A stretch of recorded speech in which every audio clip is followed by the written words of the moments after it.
नमस्कार दोस्तों, मैं खुमेश कुमार साहू आप सभी का एक बार फिर से स्वागत करता हूं अपने YouTube चैनल में।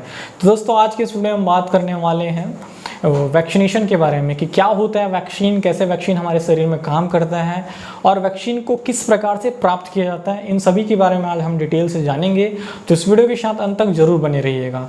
तो चलिए दोस्तों स्टार्ट करते हैं वैक्सीनेशन से। दोस्तों वैक्सीनेशन जो होती है इम्यूनाइजेशन की एक प्रक्रिया होती है। तो vaccination is the process of immunization. तो सबसे पहले दोस्तों अगर हमें वैक्सीनेशन को समझना है तो हमें ये जानना आवश्यक है कि इम्यूनाइजेशन क्या होता है, प्रतिरक्षीकरण क्या होता है। तो दोस्तों प्रतिरक्षीकरण को समझने के लिए हम प्रतिरक्षीकरण को एक युद्ध से, एक महासंग्राम से रिलेट करते हैं। जिस प्रकार किसी राज्य के सिपाही अपने राज्य की रक्षा के लिए शत्रु राज्य के सिपाहियों से लड़ता है, ठीक उसी प्रकार हमारे शरीर में उपस्थित एंटीबॉडी जो होते हैं हमारे इम्यून सिस्टम रूपी साम्राज्य की रक्षा के लिए निरंतर लड़ते रहते हैं, निरंतर फाइट करते रहते हैं। किनसे? पैथोजेनिक एजेंट से, रोग उत्पन्न करने वाले कारकों से।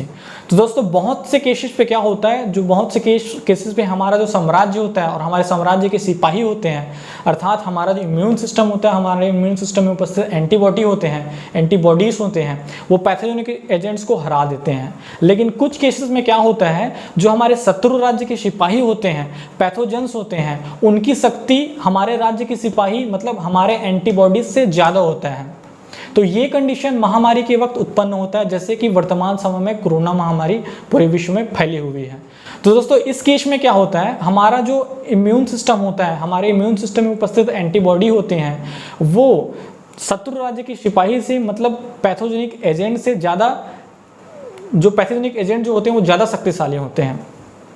तो दोस्तों इस केस में क्या होता है, तो दोस्तों इस केस में क्या होता है, जो जितने भी हमारे राज्य के सिपाही होते हैं वह अपने इष्ट देव से प्रार्थना करते हैं। तो प्रार्थना के फलस्वरूप उन्हें सुपर पावर मिलता है।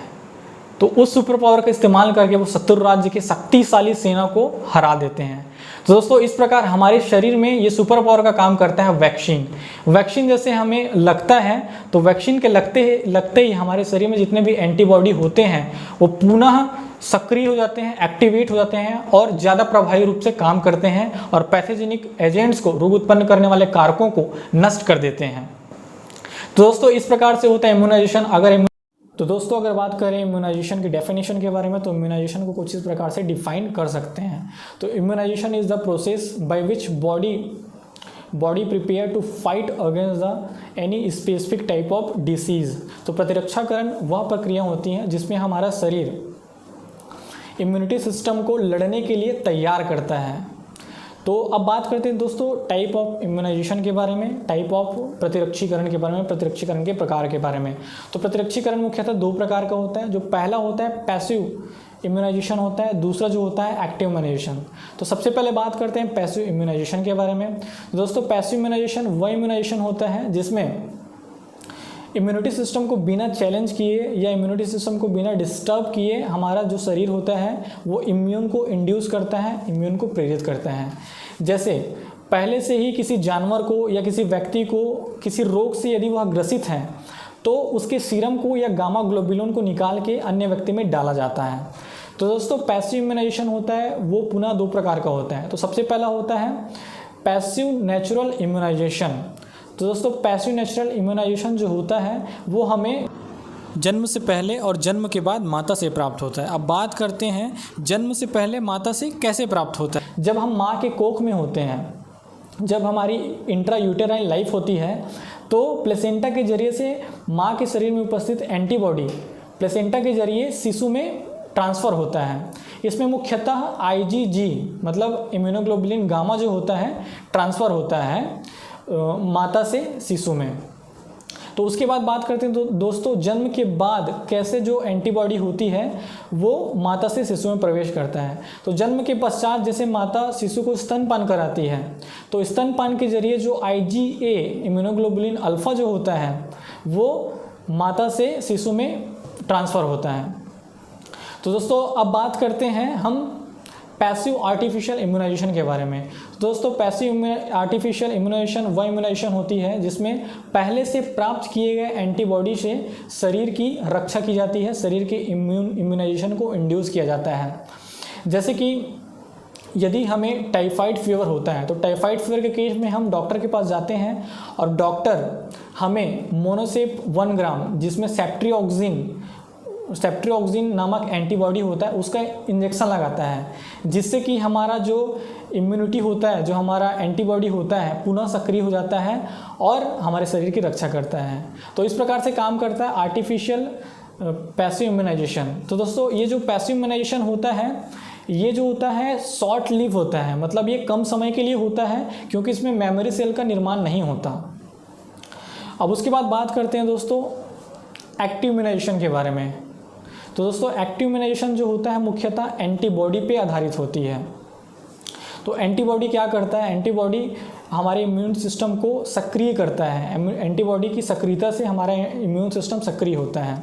तो दोस्तों सबसे पहले हम बात करते हैं नेचुरल एक्टिव इम्यूनाइजेशन के बारे में। तो दोस्तों नेचुरल एक्टिव इम्यूनाइजेशन में मुख्यतः 2 प्रकार के सेल काम करते हैं। सबसे पहला जो होता है हमारा प्लाज्मा सेल होता है, उसके बाद दूसरा हमारा होता है मेमोरी सेल।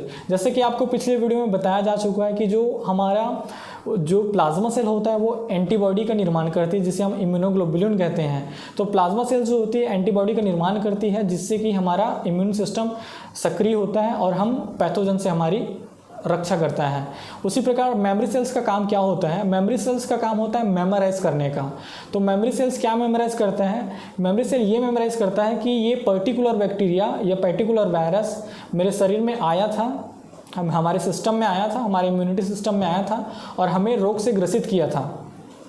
तो इस चीज़ को जो मेमोरी सेल्स होता है वो मेमोराइज करता है। और मेमोरी सेल और जैसे वो पर्टिकुलर पैथोजन पुनः हमारे शरीर में आता है तो ये मेमोरी सेल पुनः एक्टिवेट होता है और एंटीबॉडी के निर्माण को इंड्यूस करता है, एंटीबॉडी के निर्माण को प्रेरित करता है। इसीलिए तो दोस्तों ये जो हमारा एक्टिव इम्यूनाइजेशन जो होता है वो जो होता है लॉन्ग लास्टिंग होता है, लंबे समय तक होता है, क्योंकि इसमें मेमोरी सेल्स पाए जाते हैं, मेमोरी सेल्स इसमें एक्टिवेटेड होते हैं। अब दोस्तों बात करते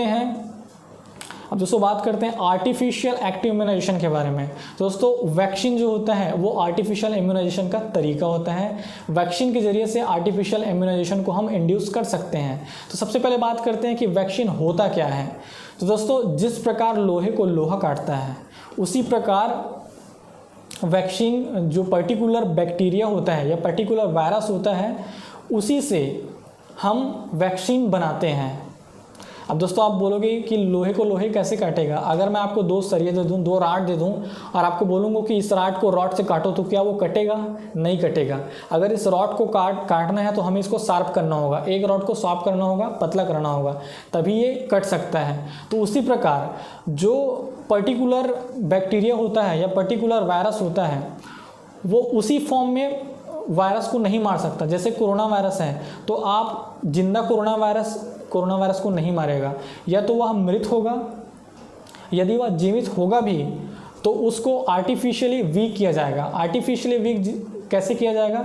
ये बायोटेक्नोलॉजी के द्वारा किया जाता है। या तो उसके प्रोटीन चेंज को आप इनएक्टिव कर दो, या तो उसके डीएनए या आरएनए को इनएक्टिवेट कर दो, जिससे कि उसकी जो सक्रियता होती है वो कम हो जाती है। तो इस प्रकार से वैक्सीन का निर्माण किया जाता है।